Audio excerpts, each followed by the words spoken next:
ప్రేమైన వాళ్ళరా, ఈ రాత్రి దేవుని ఇల్లైన మన దేహం, దేవుని మందిరమైన మన దేహం వ్యాపార స్థలముగా మారిపోయిందా? లేకపోతే దొంగల గుహగా మారిపోయిందా?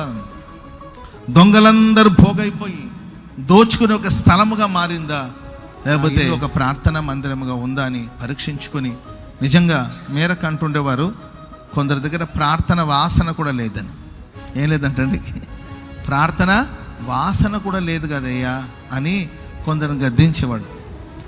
మరి నిజంగా మనం ప్రార్థన చేసేవాళ్ళు ఉన్నారా? ప్రార్థన చేసేదానికి దేవుడు ఎన్నో అవకాశాలు ఇచ్చాడు. ప్రార్థన చేయడం నీ బాధ్యత, ప్రార్థన చేయడం నీ కర్తవ్యం. మరి ఆ కర్తవ్యాన్ని నీవు సరిగా నిర్వహిస్తున్నావా? ప్రార్థన చేయడం నీ బాధ్యత. నేను నమ్మి దేవుడు జనములు నీకు అప్పగించాడు, నన్ను నమ్మి దేవుడు పరిచర్యను అప్పగించాడు. ఈ పరిచర్య కోసం నేను ప్రార్థన చేస్తున్నానా? దేవుడు ప్రేమించి అప్పగించిన ప్రజల కోసం నేను ప్రార్థిస్తున్నానా? నన్ను నేను పరీక్షించుకోవాలి, ప్రశ్నించుకోవాలి.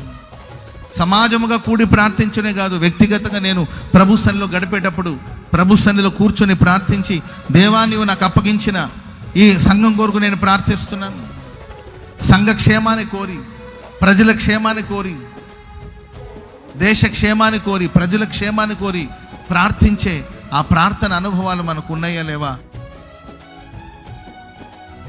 ప్రార్థన చేసే వాళ్ళకి దేవుడు బాధ్యతలు ఇస్తాడు. ఆమె చెప్పడం గట్టిగా. ప్రార్థించే వాళ్ళకి ప్రాకారాలు కట్టే బాధ్యతను ఇచ్చాడు. ఇంకా చెప్పాలంటే తనకు ముందుగా వెళ్ళి మేలు కలుగుట కొరకే సమస్తం సమకూడి జరిగేటట్లుగా ప్రభు చేశాడు. ఎందుకు ఈరోజు మనకు